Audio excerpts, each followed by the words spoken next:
ಚಿಕ್ಕಬಳ್ಳಾಪುರದಲ್ಲಿ ಪೊಲೀಸ್ ಇಲಾಖೆಗೆ ದುಃಖದ ಸುದ್ದಿ. ಜಿಲ್ಲಾ ವಿಶೇಷ ವಿಭಾಗದಲ್ಲಿ ಪೊಲೀಸ್ ಸಬ್ ಇನ್ಸ್ಪೆಕ್ಟರ್ ಆಗಿ ಸೇವೆ ಸಲ್ಲಿಸುತ್ತಿದ್ದ ಪ್ರಭಾಕರಾಚಾರಿ ಅವರು ಅನಾರೋಗ್ಯದಿಂದ ನಿಧನರಾಗಿದ್ದಾರೆ. 57 ವರ್ಷದ ಪ್ರಭಾಕರಾಚಾರಿ ಕಳೆದ 1 ವರ್ಷದಿಂದ ಚಿಕ್ಕಬಳ್ಳಾಪುರ ಜಿಲ್ಲಾ ಪೊಲೀಸ್ ಕಚೇರಿಯ ವಿಶೇಷ ವಿಭಾಗದಲ್ಲಿ ಪಿಎಸ್ಐ ಆಗಿ ಕರ್ತವ್ಯ ನಿರ್ವಹಿಸುತ್ತಿದ್ದರು. ಪೊಲೀಸ್ ಅಧಿಕಾರಿಗಳ ವಸತಿ ಗೃಹದಲ್ಲಿ ವಾಸವಿದ್ದು ಹಲವು ವರ್ಷಗಳಿಂದ ಕ್ಯಾನ್ಸರ್ ಕಾಯಿಲೆಯಿಂದ ತೊಂದರೆ ಅನುಭವಿಸುತ್ತಿದ್ದರು. ದಿನೇ ದಿನೇ ಕಾಯಿಲೆ ತೀವ್ರಗೊಂಡ ಹಿನ್ನೆಲೆ ಇಂದು ಬೆಳಿಗ್ಗೆ ವಸತಿ ಗೃಹದಲ್ಲೇ ಕೊನೆಯುಸಿರು ಎಳೆದಿದ್ದಾರೆ. ಮೃತರು ಪತ್ನಿ ಸುಧಾ ಹಾಗೂ ಓರ್ವ ಪುತ್ರಿಯನ್ನ ಅಗಲಿದ್ದು ಪೊಲೀಸ್ ಇಲಾಖೆಯಲ್ಲಿ ದುಃಖದ ವಾತಾವರಣ ನಿರ್ಮಾಣವಾಗಿದೆ. ಇನ್ನೊಂದೆಡೆ ಸಾವಿನಲ್ಲೂ ಪ್ರಭಾಕರಾಚಾರಿ ಅವರು ಮಾನವೀಯತೆ ಮೆರೆದಿದ್ದಾರೆ. ತಮ್ಮ ಅಂಗಾಂಗಗಳನ್ನು ದಾನ ಮಾಡುವ ಮೂಲಕ ಇತರರಿಗೆ ಬೆಳಕು ನೀಡುವ ಮಹತ್ವದ ನಿರ್ಧಾರ ಕೈಗೊಂಡು ಇತರರಿಗೆ ಮಾದರಿಯಾಗಿದ್ದಾರೆ. ಇನ್ನು ಮೃತ ಪ್ರಭಾಕರಾಚಾರಿ ಅವರ ನಿಧನಕ್ಕೆ ಜಿಲ್ಲಾ ಪೊಲೀಸ್ ವರಿಷ್ಠಾಧಿಕಾರಿ ಕುಶಾಲ್ ಚೌಕ್ಸೆ, ಹೆಚ್ಚುವರಿ ಪೊಲೀಸ್ ವರಿಷ್ಠಾಧಿಕಾರಿ ಜಗನ್ನಾಥ್ ರೈ ಸೇರಿದಂತೆ ಹಲವು ಪೊಲೀಸ್ ಅಧಿಕಾರಿಗಳು ಮತ್ತು ಸಿಬ್ಬಂದಿ ತೀವ್ರ ಸಂತಾಪ ಸೂಚಿಸಿದ್ದಾರೆ. ಜಿಲ್ಲೆಯ ಎಲ್ಲಾ ತಾಲೂಕುಗಳ ಪೊಲೀಸ್ ಅಧಿಕಾರಿಗಳು ಹಾಗೂ ನಿವೃತ್ತ ಪೊಲೀಸ್ ಸಿಬ್ಬಂದಿಯೂ ದುಃಖ ವ್ಯಕ್ತಪಡಿಸಿದ್ದಾರೆ. ನನ್ನ ಹೆಸರು ಜೀವಣ್ಣ, PSI ರಿಟೈರ್ಡು. ಇವಾಗ ಸತ್ತಿರುವಂಥ ನಮ್ಮ ಪ್ರಭಾಕರಾಚಾರ್ಯ ಅವರು ನಾವು 1989ನೇ ತಂಡದಲ್ಲಿ ಎಲ್ಲ ಆಯ್ಕೆಯಾಗಿ ಸುಮಾರು 35-37 ವರ್ಷಗಳಿಂದ ಸೇವೆ ಸಲ್ಲಿಸ್ತಾ ಇದ್ದೀವಿ. ನಾನು ಅವ್ರ ಜೊತೆ ಸೇವೆ ಮಾಡಿದ್ದೀವಿ ಸುಮಾರು ಒಂದು 20 ವರ್ಷಗಳ ಕಾಲ. ಅವರು ನಾವು ಜೊತೆಯಲ್ಲೇ ಇದ್ದು ಜೊತೆಯಲ್ಲೇ ಸೇವೆ ಮಾಡಿದ್ವಿ. ಅವರು ಸಬ್ ಇನ್ಸ್ಪೆಕ್ಟರ್ ಆಗಿ ಪದೋನ್ನತಿ ಹೊಂದಿ ಇದೇ ನಮ್ಮ ಚಿಕ್ಕಬಳ್ಳಾಪುರದ DPO ಕಚೇರಿಯಲ್ಲಿ DSB ಬ್ರಾಂಚಲ್ಲಿ PSI ಕೆಲಸ ಮಾಡ್ತಾಯಿದ್ರು. ಅವರು ಸುಮಾರು 4-5 ವರ್ಷಗಳಿಂದ ಅನಾರೋಗ್ಯದಿಂದ ನರಳ್ತಾ ಇದ್ದರು. ಅವ್ರಿಗೂ ಟ್ರೀಟ್ಮೆಂಟ್ ತಗೊಂಡು ರಜೆಗಳನ್ನು ಸಹ ಹಾಕದೆ ಅವರು ಡ್ಯೂಟಿ ಮಾಡ್ತಾನೆ ಇದ್ದರು. ಆದ್ರೂ ಅವರು ಟ್ರೀಟ್ಮೆಂಟ್ ತಗೊಂಡು ಅವೆಲ್ಲ ಮಾಡ್ತಾಯಿದ್ರು. ಕ್ಯಾನ್ಸರ್ ಇತ್ತು ಪಾಪ.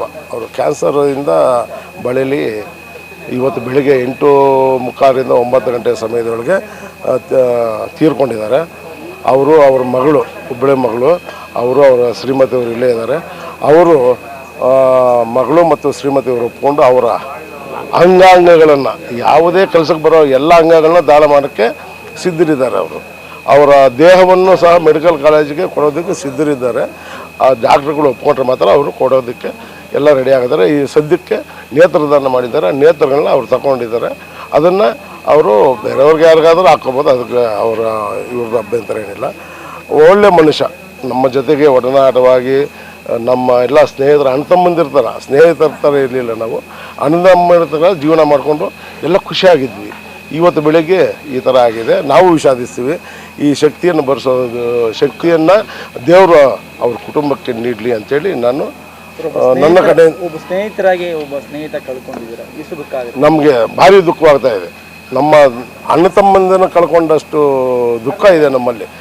ಅವರು ನಮ್ಗೆ ಸುಮಾರು 37-38 ವರ್ಷಗಳಿಂದ ಜೊತೆಯಲ್ಲಿದ್ವಲ್ಲ. ಇವಾಗ ನಾನು ರಿಟೈರ್ಡ್ ಆಗಿ 2 ವರ್ಷ ಆಗ್ತಾಯಿದ್ರು. ಅವರು ಫೋನಲ್ಲಿ ಡೈರೆಕ್ಟಾಗಿ ಮಾತಾಡ್ತಾನೆ ಇದ್ವಿ. ಅದು ನಮಗೆ ತುಂಬ ನೋವಿದೆ. ನಮ್ಮ ತಂಡದವ್ರಿಗೆಲ್ಲ ನೋವಿದೆ.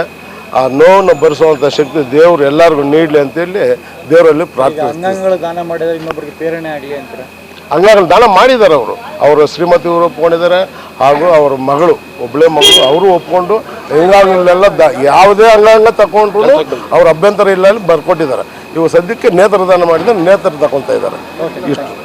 ಒಟ್ಟಾರೆ ಒಬ್ಬ ಕರ್ತವ್ಯನಿಷ್ಠ ಪೊಲೀಸ್ ಅಧಿಕಾರಿಯ ಅಗಲಿಕೆಗೆ ಪೊಲೀಸ್ ಇಲಾಖೆಯಲ್ಲಿ ತುಂಬಲಾರದ ನಷ್ಟವುಂಟು ಮಾಡಿದೆ. ಇನ್ನು ಸಾವಿನಲ್ಲೂ ಮಾನವೀಯತೆ ಮೆರೆದ ಪ್ರಭಾಕರಾಚಾರಿ ಅವರ ನಡೆ ಎಲ್ಲರಿಗೂ ಮಾದರಿಯಾಗಿದೆ. ಕಳವಾರ ಅರುಣ್, MMTV ನ್ಯೂಸ್, ಚಿಕ್ಕಬಳ್ಳಾಪುರ.